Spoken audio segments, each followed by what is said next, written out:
Hi everyone, this message is for the President of the United States. So if you know someone close to him, please tag them so they can bring this to his attention. My name is Alma Ohiniopare. I'm a person of faith, a husband of 16 years, and a father of 4 wonderful children.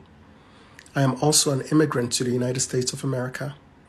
I came here at the age of 19, full of hope, optimism, and a willingness to do what was necessary to achieve the American dream. After 18 years of waiting and hoping, I was finally granted the privilege of becoming an American citizen in 2021.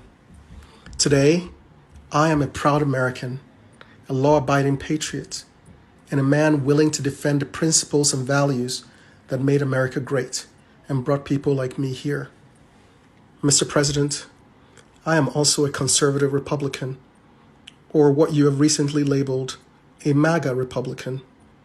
Over the last few days, you have looked into the camera and called me and millions of other people like me extremists.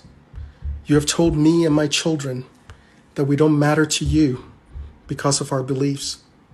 Your spokespeople and the media have labeled us dangerous, full of hate, and a threat to democracy.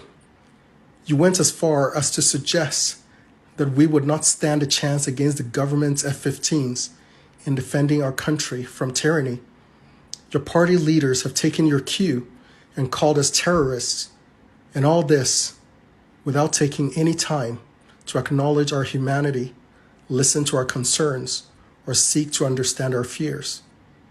I was born in a country where my rights were not always guaranteed, and to hear the President of America and the leader of the free world dismiss more than 70 million of his own countrymen as fringe and extreme and not worth listening to breaks my heart and makes me wonder what I should tell my children about the future of this once great shining city on a hill. This is the reason many of us embrace the call to make America great again. It is because we believe our great nation is under a moral, fiscal, and spiritual assault.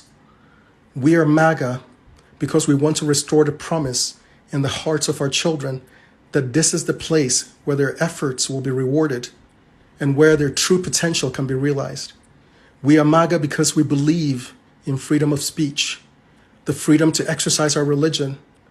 We believe in limited government and the rule of law. We are MAGA because we love the Constitution and believe our founders established a means for we the people to defend it from enemies both foreign and domestic. I am MAGA because I want to be able to look into the eyes of my 4 Black children to assure them that they're not victims, that they hold inside them what it takes to achieve anything they set their hearts on. We believe our leaders should put America and its interests first before any other nation. We believe our government should not saddle our children and grandchildren with insurmountable debt, chasing after a misguided idea of controlling or changing the course of the climate. Millions of us were horrified to witness what happened on January 6th and believe that justice must be served. But we also see through the attempt to paint all Republicans with a false moniker of insurrectionists and to conflate the genuine misgivings of those who feel disaffected and disenfranchised with an unfounded accusation that we are somehow against democracy. We are MAGA because we love law enforcement, but doubt whether the Justice Department or the FBI can be trusted to deal fairly and impartially when they have given us clear and repeated evidence of their political bias against half of the country.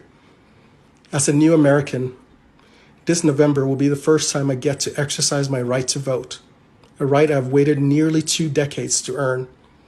I understand the urge during an election season to attack those you see as political opponents. But Mr. President, I am not your enemy, and the tens of millions of MAGA Republicans are not filled with hate towards anyone. We love this country.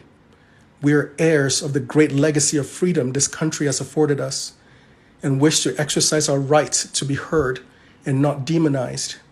So I ask you, Mr. President, to tear down this wall of divisiveness and division that seeks to pit your fellow citizens against one another.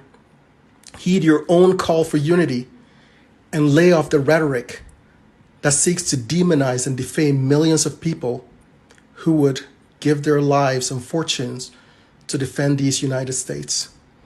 If you believe in the redemption of America, then give my children a reason to hope, a reason to believe that our best days are ahead of us, in spite of the challenges we face as a country. Thank you for listening.